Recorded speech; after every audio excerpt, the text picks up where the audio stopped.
Hey people, Frank Cement here. I'm outside working on a Scorpion. Today's a beautiful day. Light clouds, supposed to be about 80, 85. Sun's gonna bake me, watch. Okay, plan for today is give you a little bit of update on what I've been doing. I haven't put out a video in a couple weeks, but I've been hard at work on this thing. Tracks are done. Let me show you what I got with the tracks. I didn't put the second track together. I just threw the parts in a bucket. So, let me show you. I don't know if you could see them. There they are. 74. I didn't bolt them together. I didn't have time. I finished them up like an hour before it started raining, and I had to pack everything up and said screw it. But seen the video of the mock-up, you see what they're going to look like. I'll piece them together when I need to. Okay, second part I've been working on are the drive sprockets. Drive sprockets is what's going to be turning the tracks, the cogs, basically. I'm still working on that video. I gotta edit it. It's going to be a time-lapse video on me making these. A lot of tech here I'd like to share, so just to make one of these things, just to make a sprocket is pretty good achievement in itself, and to be able to have it to work. And as for the parts I used, you'll see in the video where the parts came from. Keyed shaft, I gotta order axles, bearings, so sit tight. Okay, pressing forward on this thing. This video is going to be about making spots to hang the suspension. It's going to have double bogey wheels with A-arms to where it's not so rough driving it, and I need a place to hang it. Just welding to the frame that I have right now isn't going to be strong enough. It's angle iron. I'm sure it's pretty tough, but tracks are about 100 pounds. Flinging a 100-pound weight, I'm sure it'll bend somewhere. So reinforcement is necessary, and to do that, I got about 2x2 square tubing that I got from my brother-in-law. Great guy. Yeah. I got it for free. He just gave it to me. He sees what I'm building, and he's wanting to drive this thing. He's an ATV buff, but I think I could bring him over to the dark side. So show you the tubing that I'm going to be using. It's fence tubing. This is actually part of the gate of a metal fence, and this is actually the thin stuff. I have other square tubing of the same size that's like a 1/4 inch thick wall, and this is about, I don't know, about 1/8 of an inch thick. So it's pretty easy to work with the tools that I have, and it's not too heavy. This is probably about 10 pounds, this big piece. So the parts I'll cut out of here will be pretty light and pretty stiff, durable. So I got two pieces right here. I got more stored away for projects that I use it for. And let's talk about the plan. My plan is it'll be welded in, but it'll be a T-shaped. Okay, the main attachment for the suspension will go from here over to the other side, somewhere in the middle, to where I think the weight will be balanced out, and then a bar going towards the front, and then a little bumper angled going up, probably a place to mount a winch to later on. Not too worried about that part right now, but it'll have like a scrape bar, and then underneath. It's going to protect the drive line too. That's where the crankshaft will be. I don't want anything coming through and hitting the motor. Welding a skid plate. Skid plate can be solid welded into the frame, since you can get to it this way and be welded at the attachment points. I'm still debating whether or not to run a bar towards the back. I don't think I'll need it, but we'll see. Probably add it later on when I get everything together and I'm looking at it. So that's the plan.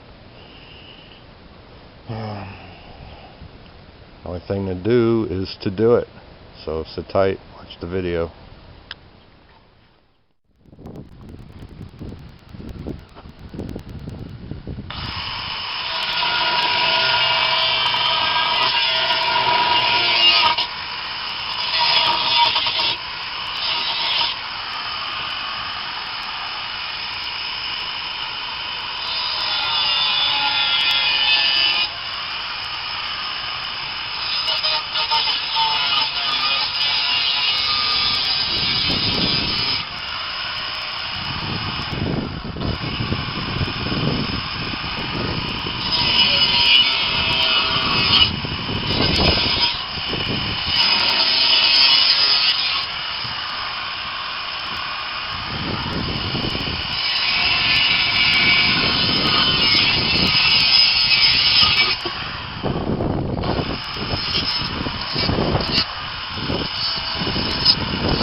Okay, let's take a closer look at the piece I just cut out. I marked it with a Sharpie. I like using Sharpies because when you make the mark, if you notice, I don't know if you can see it real good, but the entire line I made with the Sharpie is pretty much gone. The cutting disc is a 1/16 inch wide, so it is pretty much the same size as the mark left by the Sharpie, so you know exactly what you're cutting off. Okay, just wanted to point that out, help people build, know what they're getting into when they're cutting the metal. You don't want to cut it on one side of the line or on the other side of the line and then your measurement be off, so this helps. Okay, I'm in the middle of attaching that first part, the square tubing to the frame, and I noticed something. I had no markings on the frame whatsoever of where the center is. No matter what you do on a chassis, you have to know where the center is. So I measured it up and made permanent marks on the frame, so no matter what happens, if I grind it, sand it, or paint over it, the marks will always show through. So let me show you the marks. It's the bottom mark right there, so that is directly in the center of the frame rail. Okay, the frame rail I thought was 26 inches, but when I measured it, it's 26 and 3/16. So it's 13 and in the middle of the line after 1/8, I don't know, 3/32, I guess. So that's that mark, and why I brung up the point of me thinking it was 26 inches. I made this exactly 13, and it was in the wrong spot, so that would have thrown my measurements off. Anything I attached would have been going over to the side, so I had to get rid of that mark because I made it like this one. What I did was I welded it up and ground it smooth so you can't see it, remeasured it, marked it, and cut the slot, so that is exactly in the middle. Now all my measurements, no matter what I attach to it, those two measurements that are directly in the center will center the part at whatever angle, whatever height I need it to be, and it is going to be based off of those two measurements, which are exactly in the center. So can't stress how important it is to know exactly where the center of your chassis is. I just wanted to make that point. Okay. Okay, I got the first part ready to be tack welded in place. I'm not going to permanently weld it until I get everything in its spot. You could see how far out the tracks are going to be. Of course, I'll probably be chopping a little bit off the ends there, but that's how far the tracks are going to be sticking out. That hole, it's about a foot there. Okay, let's talk about the center again. Here's a little trick I've learned, which is why I use the slots that I cut into the frame. It holds the string. The string is masonry string. I bought the fluorescent color at Home Depot. And the slots, if you notice, if you look at it, where I have it attached to the frame, it's off to the center. It's not directly into the center.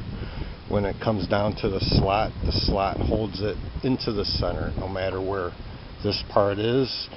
From this point, from this slot to the other slot, is going to be a straight line in the center, which is why I cut the slots. And I use string to find the center, or you can use a straight ruler or something like that, but string works pretty good. And I measured the bar and I made the slot in the center of the bar. So if you notice, the string is in the center, in the groove, which comes in handy because when I measured the bar and I made the slots on the outside, I measured 13 inches, which is not 13 inches from the center to this frame rail. It's 13 and 6/64, I think, or I don't know. I'll post it in the video in a subtitle or something, I don't know. But you can't even see the little marks that I made for the frame rail to line it up. So this bar is in the center, so when you triangulate a measurement from here to there and you do it on the other side, it should come up exactly the same, which I did, and it does. So I know that bar is perfectly in the center and it's perfectly straight, so it's not twisted or anything to where my suspension, when I hook it up, will be on an angle. It'll be going straight forward. Okay, I'm going to tack that piece in and work on the bar going forward.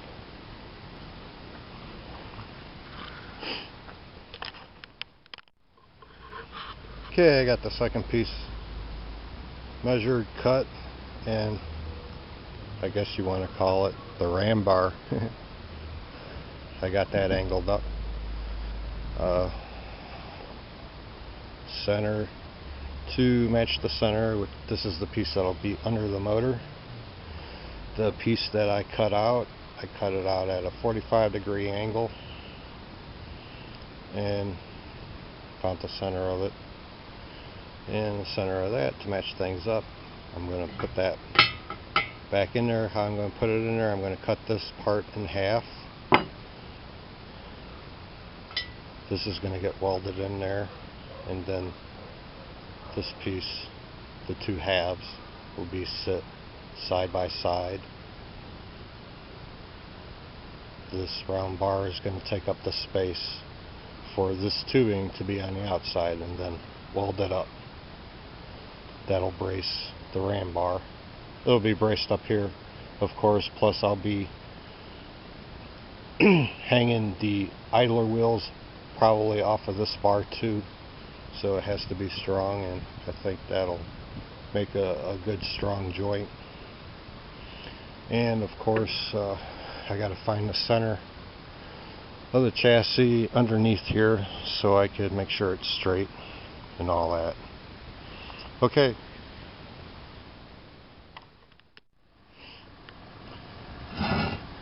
Okay, I got the front part all prepped. I got the joint welded all together. Placing that round bar right in the center. Taking the two pieces and setting them in place. Worked perfect. Definitely a strong joint. It's got to be stronger than the tubing itself. So next step is to set it in place and tack it.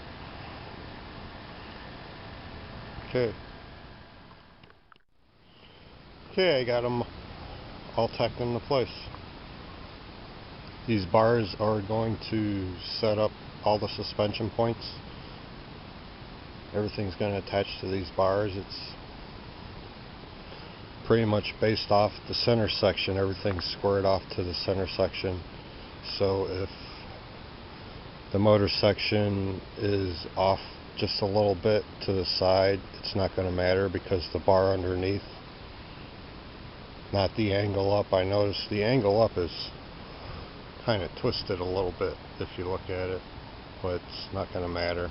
The bar underneath is directly in the center of the chassis, so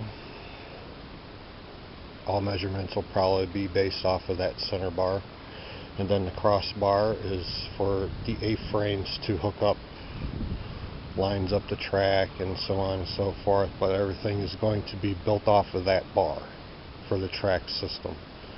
And then the drive system is going to be based off of this section here, which will be, I gotta extend these and mount bearings to them.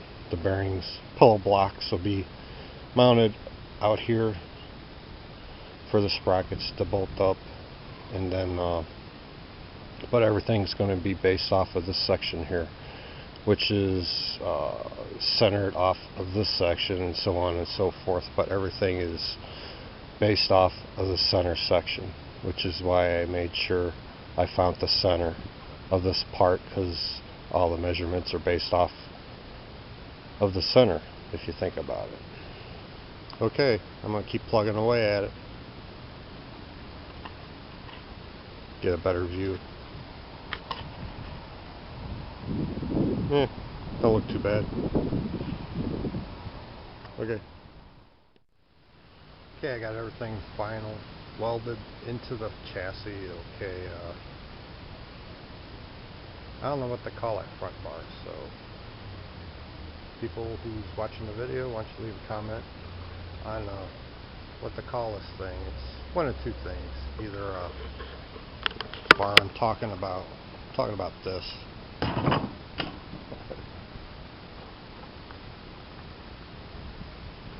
I don't know what to call it. It could either be a skid bar or a ram bar. Just leave a comment down below so I know what to call this thing. I'll let you guys figure it out. But everything's final welded in all the way around.